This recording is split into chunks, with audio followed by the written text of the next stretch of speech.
మీరేమంటారు? ఇక్కడ వ్యవస్థ వైఫల్యం కొంతవరకు ఉన్న వ్యవస్థను నడపాల్సిన వ్యక్తులు అంటే అడ్మినిస్ట్రేషన్లో ఉండే వ్యక్తుల వైఫల్యం చాలా స్పష్టంగా కనిపిస్తుంది. ఎందుకంటే గతంలో పార్లమెంట్ మీద దాడి జరిగిన తర్వాత ఈ దేశం అంటే అది పరాకాష్ట, ఈ దేశాన్ని పరిపాలించే అత్యున్నతమైన చట్టసభ మీద అక్కడ అందరు మంత్రులు ప్రధానమంత్రి అందరు ఉన్నప్పుడే దాడి చేయగలిగినారు, నిరాకటంగా లోపలికి వచ్చి దాడి చేసిపోగలిగినారు. అంటే అట్లాంటి దాడి జరిగిన తర్వాత దాడికి కారణమైన ఒక వ్యక్తిని ఉరి శిక్షను అమలు చేయలేకపోతుంది ప్రభుత్వం. ఇంతకంటే నికృష్టమైన పని ఇంకోటి లేదు ఈ దేశంలో. అంటే ఈ దేశంలో అత్యున్నతమైన చట్టసభ మీద దాడి చేస్తే కూడా ఉరి శిక్షను అమలు చేయలేని ప్రభుత్వ అధికారంలో ఉందని అంటే ఇది పరాకాష్ట.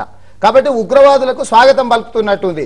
మీరు రండి, మా దేశంలో ఏ మూల మీదైనా ఎక్కడైనా మా పార్లమెంట్ మీద అయినా దాడి చేయండి, మేము మాత్రం మిమ్మల్ని ఏమనము. మా ఓట్ల రాజకీయాల కోసమో లేకపోతే మా కుల రాజకీయాల కోసమో మత రాజకీయాల కోసమో లేకపోతే వ్యక్తిగతంగా మా ప్రతిష్టను అంటే మేము చాలా లిబరల్గా చాలా ఉదారత్వంగా ప్రవర్తిస్తున్నాం అని చెప్పుకునేడానికి పనికొచ్చే విధంగా ఈ రోజు అధికారంలో ఉన్న పెద్దలు ప్రవర్తిస్తున్నారు. కాబట్టి ఈ రోజు ఉగ్రవాదులు పెట్టరైపోతున్నారు.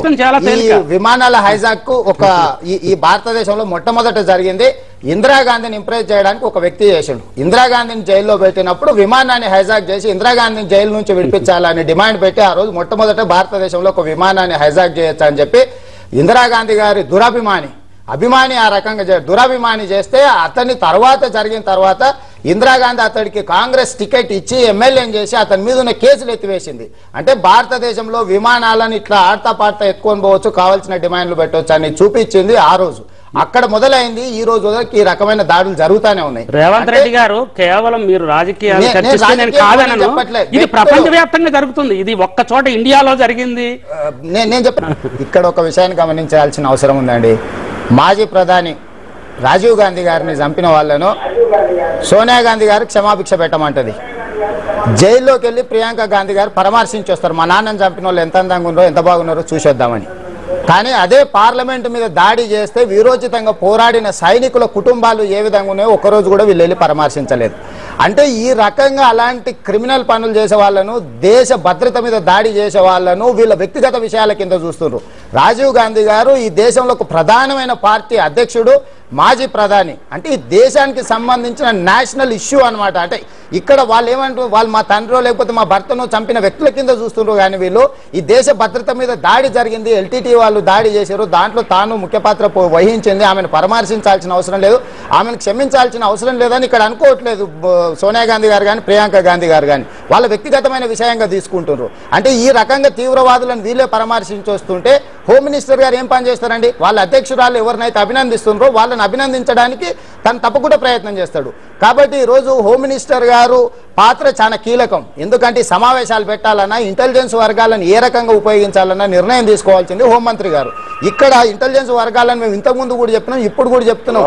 వీళ్ళు ముఖ్యంగా ప్రధానమైన ప్రతిపక్షాల మీద నిఘా పెట్టడానికి కానీ స్వపక్షంలో తల వంచని వాళ్ళ నాయకుల మీద నిఘా పెట్టడానికి ఉపయోగిస్తున్నారు. అంటే ఈ ఫోన్ల ట్యాపింగ్ కానీ ఇవన్నీ కూడా ఈ రకమైన కోవాకే వస్తాయి. తీవ్రవాదుల మీద నిఘా పెట్టి తీవ్రవాదుల ఫోన్లను ట్యాప్ చేయాల్సిన ప్రభుత్వాలు ప్రతిపక్షాల మీద పత్రికల మీద ఎప్పుడైతే వాటిని ఉపయోగించడం మొదలుపెట్టిందో ఈ వ్యవస్థలో ఉన్న ఉద్యోగులు చాలా తక్కువ కాబట్టి ఈ పనికే ఉపయోగపడుతున్నారు. కాబట్టి అక్కడ నిఘా పెట్టాల్సిన పరిస్థితి వీళ్ళ చేతిలో లేకుండా పోయింది. ముఖ్యంగా దీంట్లో సమూలమైన మార్పులు రావాల్సిన అవసరం ఉన్నది. ఇది దేశ భద్రతకు వచ్చినప్పుడు ఇక్కడ కులాలు మతాలకు అతీతంగా ప్రవర్తించాల్సిన, వ్యక్తిగత ఇష్టాయిష్టాలకు అతీతంగా ప్రవర్తించాల్సిన అవసరం ఉన్నది. ఈ రోజు ఎవరైతే అధికారంలో ఉన్నారో అందరి చూపులు వాళ్ళ వైపే పోతాయి. ఎందుకంటే అడ్మినిస్ట్రేషన్ చేయాల్సింది వాళ్ళు, అడ్మినిస్ట్రేటివ్ సిస్టమ్ ను మొత్తం కోఆర్డినేట్ చేసి ముందుకు తీసుకెళ్లాల్సిన బాధ్యత వాళ్ళ మీద ఉంది. కాబట్టి వాళ్ళని విమర్శించాల్సి వస్తుంది. వాళ్ళు కాంగ్రెస్ పార్టీయా లేకపోతే ఎన్డీఏనా ఇంకో పార్టీ మేము అది మాట్లాడట్లే. అక్కడ ఉండే వ్యక్తులను విమర్శించినప్పుడు ఆటోమేటిక్ గా పార్టీని విమర్శించినట్లు అవుతుంది, లేకపోతే ఆ కులాన్నో మతాన్నో విమర్శించినట్టు అవుతుంది. ఇక్కడ మనం మత ప్రాతిపదికన అఫ్జల్ గురువును ఉరిశిక్ష నుంచి తప్పించడానికి ముందుకు వచ్చినప్పుడు ఎందుకు వాళ్ళని అంచలేకపోతుంది ప్రభుత్వం? ఎందుకు ఆ శిక్షను అమలు చేయలేకపోతుంది? అంటే ఓట్ల రాజకీయాలు వాళ్ళు పాల్పడుతున్నారు కాబట్టి ఇవతల ప్రతిపక్షాలు మాట్లాడాల్సి వస్తుంది. మాట్లాడినప్పుడు ఏమంటున్నారు, మీరు మతాన్ని తీసుకొచ్చి రాజకీయాలలో కలుపుతున్నారు అంటారు.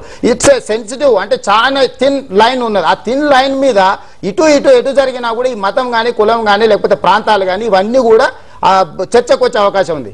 కాబట్టి అధికారంలో ఉన్న వాళ్ళు సిస్టమ్ ను సరిగ్గా డ్రైవ్ చేస్తే ఇట్లాంటి సమస్య లేదు. కానీ ఇక్కడ చిరంజీవి గారిది మాత్రం ఈ ప్రజారాజ్యం విషయంలో చిరంజీవి గారి సినిమాలో ఒక డైలాగ్ ఉంది, ఇన్ ఫ్రంట్ క్రోకడైల్ ఫెస్టివల్ అని.